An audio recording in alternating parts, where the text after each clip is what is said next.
Hi, and welcome back to the shop. Before we get started on the last of what this series of iron planes are, and we can't call them all rabbit like we said because some of them aren't. But every time I do one of these videos, I get a little response back, and I mentioned it in the last video about the vernacular of things, and that some people get hung up on certain things. Now, in this case, that someone wrote to me. I don't know, it's not so much a confusion of vernacular as far as, rabbit, rebate, that sort of thing, ruler versus rule. But I made an error in the last video where I was talking about the 278 and taking off the front piece and creating I called it a bullnose plane at one point, and another time I called it a chisel plane. So in both, I was incorrect and right. The reason I called it a bullnose plane is because the original 1929 catalog referred to it doing bullnose work. But a bullnose, and this is why I'm even going back onto this, a bullnose classically on a plane has this front piece that looks sort of like a bull's nose. And but what it does is it allows the iron to get closer to the into a corner or stuff, so you can get tighter than a normal plane. Now, the 78, as you can see here, has two settings. One is the rabbit fillester, and this front piece, if you moved the iron forward, you would have a bullnose on that one. There's the bullnose, the same as this one here. So I made an error, but the reason I'm bringing this up is I do these videos, mostly fun, sharing information and things, but the person seemed very strong that I should correct that. Well, once I've done a video, I go through it and I edit it. Then after I edit it, I have to save it onto my phone, and then I upload it into YouTube. And I make mistakes. I'm fallible, and I'm also not the authority on any of this. These are my opinions, and they're opinions based on my usage of these planes. Not that I know anything more than the person who has really gotten into the minutia of the planes and what period, what year was done and this was done. My interest in the planes are more functional with a little bit of historical aspect to it. So that's what I'm trying to pass on. And if I do make an error, I apologize for that, but I'm going to make more errors, and I'm pretty sure, so I'll apologize in advance. So let's go on from that, and let's start talking about the last couple of planes in this series. We've been following through these iron, rabbit, and fillester planes, and tongue and groove and number 50 planes, these ones that have no wood on the bodies, and we've been following them in chronological order. But I don't want you to write in and let me know that, well, these aren't all the iron planes. Stanley made a lot of planes that were all iron. The 95, there's no wood on that one. And this little rabbit plane here, this number 79, there's no wood on that one. This is a nice early version. And the 75 that I mentioned earlier. And so there are other planes that are all iron. This is not an exclusive thing. I'm just kind of following these ones that are rabbit planes, or these solid body with this similar handle. Instead of it being in wood, it's in iron. So that's kind of where I'm at with that. Not excluding those others, but I'd have to do series 105 in order to catch it all in there. So the next one in our order of the chronological list going through here is the 378, and that was from 1928 to 1958. So it's a 30-year period. Now, in the middle of that, they did a change of the size of the cutter. They went from 11/16 to 13/16, and they did that in 1937. Most likely, it's because the metal weather stripping changed, and so when that changed, they modified the plane maybe to accommodate that metal weather stripping. That's a guess on my part. Again, I'm not the authority. But I want to show you this plane because I think it's really one of their nicest ones, and it functions in multiple ways. it's an interesting thing about it is that it has now two rods supporting the fence, whereas the 78 had a single rod, and the 278, these other ones we looked at, just had a single rod. But this has two rods, and they have these little brass collars. And these are presets, so you can set them where you want, and that way you can adjust the fence in and out to a preset stop. So if you were doing a small piece of metal weather stripping that you wanted to put on a door versus a wider one, you could do both of those without having to remeasure every time. You could do presets so that you're exactly right on for that. It also has another interesting thing, is that it's got two depth stops here. There's one on this side and there's one on this side.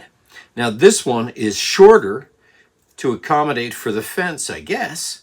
I don't really know why, unless it's to, the books don't specify really why, and it took quite a bit of machining and shaping to do this secondary one here. So I'll have to think about why it was necessary for this depth stop when you have this fence. So I don't know. I still don't know. Okay, the fence is also interesting. It has a little tab right here, and so that's a place you can hold it, although I would think you'd want to hold it up here. And it is, again, it's what I would consider a rabbet fillester, because the blade goes back and forth all the way across. It's not skewed, it's straight, it's perpendicular to the sides of the sole, and the fence slides in and out, so it has a fence, so it's a sliding fillester. And another interesting thing is it has no spurs. There's no spur on this side, and there's no spur on the other side. And the reason for that is it really wasn't intended, I don't think, to go across the grain. It's more to go alongside a door or something like that. So I happen to have two of them. This is one that I bought. The body is very good, but I'm missing the two rods for the fence, all those little add-ons. So here we have the plane, and what I've done is I've set the fence to this distance from here. I'm not using these stop collars for any reason because it's random, my choice here. And I'll lower the depth stop just a little bit there, tighten that up, and we'll put it to work on this board. Now, it's kind of nice that this tab is here, because if you hold it up here, then keeping it flat against this edge is difficult. The control is gone. But if you hold it by that, and you push back this way, then and then you get a nice clean cut that's controllable. And you want that because if you're putting in weather stripping, you want a nice clean rabbet there to set that piece of metal into. And basically the weather stripping would go out and seal the doorway, and it would be flush here. So that's really what this plane is for. But there's no reason that a woodworker wouldn't want to use it just as a rabbet plane.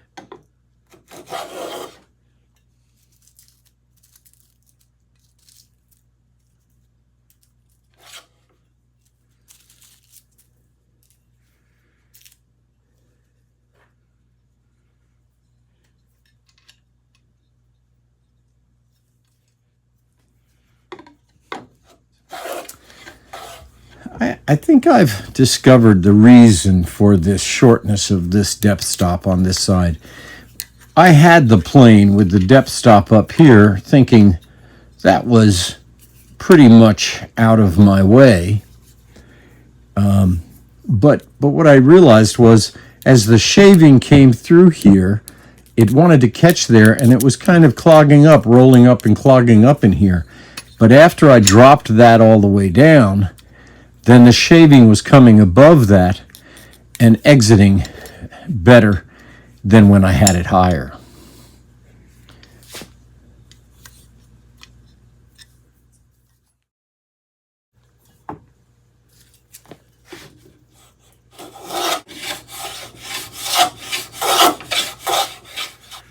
See, that wants to clog up, and thereby I'm not getting a cut because the shaving's not coming out and it's blocking the cutter. So let's try it with that fence down. Yeah, now the shaving's just flying out and I'm getting a good rabbit. So that's the reason for that short fence, I think.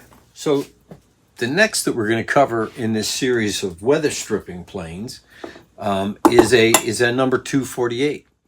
Now, the 248 is another specialty plane for weather stripping, but rather than being a wide iron, the 248 came with just two sizes, and the 248A, the same plane, came with 7 different widths.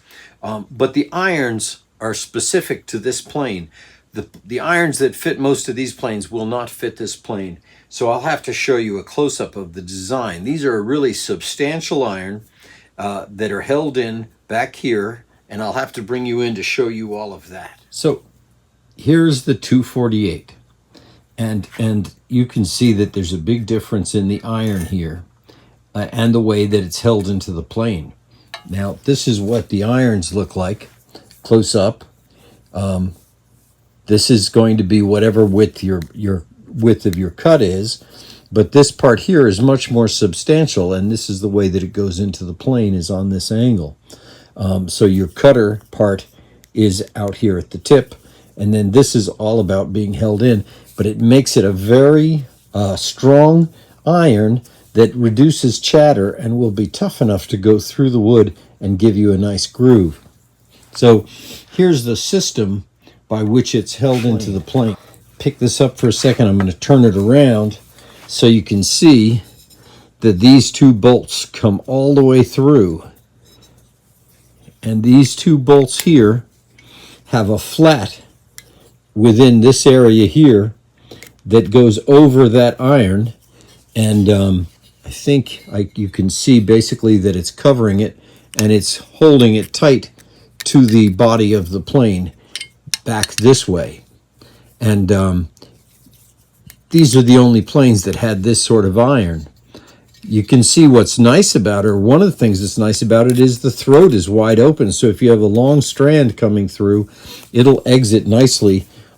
Like the other one I just showed you has 2 rods, and but instead of those brass collars as presets, it has these sort of depth adjusters that you can use right here. You loosen this screw here, and then this rod you can push forward to wherever you want the stop on the fence to be, so you can adjust how far in that the fence will go according to where that'll stop right in there. Then you can tighten it off. And you could set them differently. They don't have to be the same. They can be 2 different presets, but because that's not what is holding it tight. Once you slide the fence to where you want it, then you would tighten these down. So it's not relying on these pieces to keep it tight. It's just giving you a preset of where you want to set your fence. So that's all it is. Also, you'll notice this fence has this same tab here, and it has 2 holes, one here and one back here. So you could put a wooden fence if you wanted onto this fence here and use it as a secondary fence. It's an interesting plane, and it works well. So we talked about these handles and how they changed over time. This one's interesting. It has the larger sort of racetrack hole at the top, and you can see through it. It is a hollow handle, and rather than being milled in, you see that it actually has a hole on this side. I don't know if you can actually, there you can see through, and the same thing on the other side. So it's a hollow handle, and it's imitating that shape that these other have, but it's keeping an elongated bed rather than it coming down like this into it, like, say, these other ones do. You see that curves down, and it gives you a shorter bed. So this one retains that nice long bed because they didn't remove all this part. Another change. So those are primarily all of those Stanley planes that have those similarities. While there are differences and different uses, they have those similarities, and I always liked these planes as far as users and collectability. But they were such good users that they were copied. Now, some of them copied them verbatim, exactly as they are, and manufactured them and just had their name on them. Others, Stanley manufactured for hardware stores and other stores to put their names on them and sell them, but Stanley was making them. On the other hand, there were others that manufactured their own, and they're very similar copies, as you can see. We'll start with this Craftsman Iron, Rabbit, and fillester plane. This is the box from it, and I think it's somewhere back in the 50s or 60s. There are people that would be able to tell you exactly.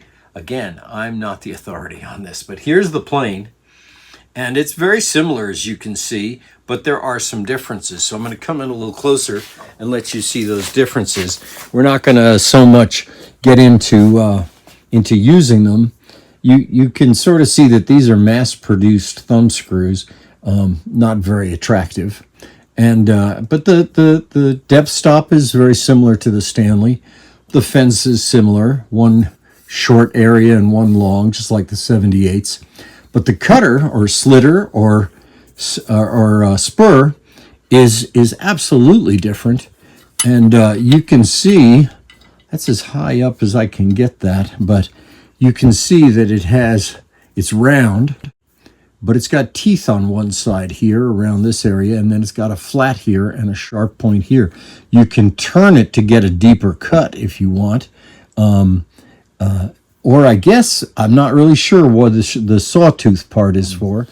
This is really kind of cheap. I don't really like it. Look how small this little thumb screw is here. It serves its purpose, but not my cup of tea. There's their logo in there, and it's just a cheaper version of the Stanley 78.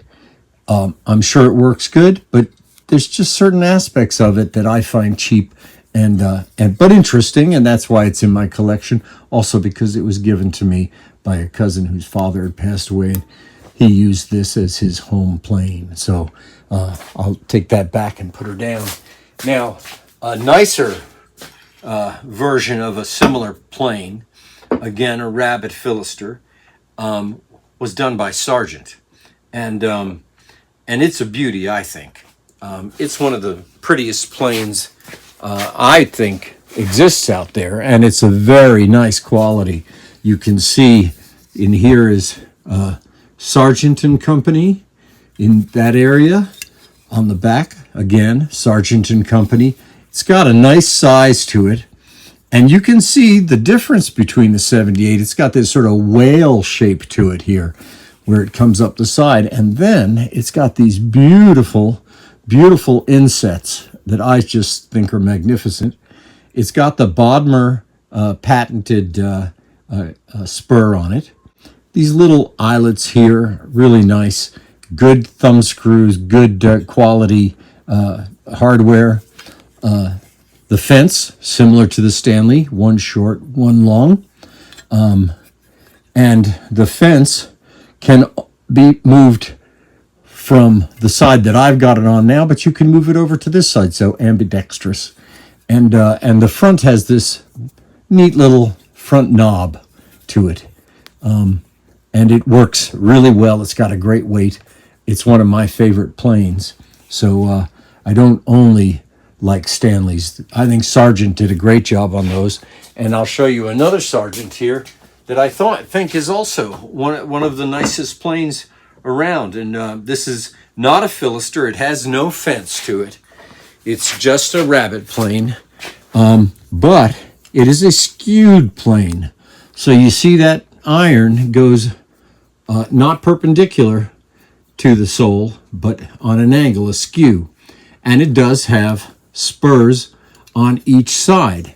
Therefore, this is a dado plane, and it would be working perfectly across the grain. The other thing that it has is this micro adjuster here. So you can loosen this depth stop, and then you can adjust it very simply by turning this here. and it works very well. It's got a nice feel to the hand, and it cuts really beautifully, and it's all good quality hardware.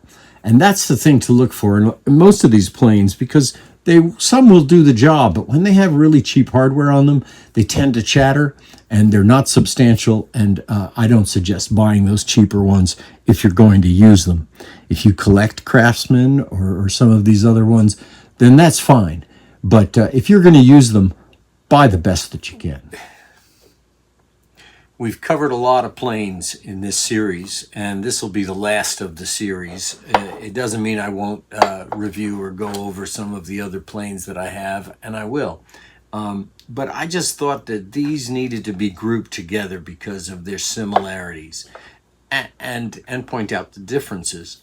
But, you know, when you go out and you go to a flea market or something, you find different types of these, and if you're not familiar with them, you can be kind of caught off guard and not know what they're for or whether or not they'll serve a purpose for you. The big kicker on a lot of these is that they are rabbet planes or rebate planes where the iron goes all the way out to the side. And if you don't own one of those and you're trying to do woodworking, you should. So a lot of times some of these can be bought fairly cheaply. So if you know that it's due to certain aspects of the plane that you can use it, even though it's for weather stripping, you can use it for another purpose, then why not get it and use it? There's nothing wrong with that. As a matter of fact, I believe that in the Stanley catalog, the weather stripping planes also say that they're for common usage. So it's an interesting. I hope this series has helped you guys, or entertained you, or you've learned something, or you've gotten a chance to correct me. Whatever it is, I hope that you'll come back and visit again in the shop, and feel free to correct me. Just don't expect me to rechange, to go in and change the video, because once it's uploaded, it would be really hard to take it down, put it back up, and correct it. So, but you can note in the comments, you can note something that I got wrong, and if you want to add to this, I'm more than glad to have those comments. And I appreciate learning about these things too. So I appreciate you watching, commenting. I hope you'll subscribe if you're not already, and I hope you'll share it. Sharing my videos might get more people watching them, and I'd love that. That really makes me feel good about what I'm doing when people are actually watching them and seeing them. So until I see you again in the shop again, take care of yourselves, be kind to yourselves, and be kind to other people too. Take care.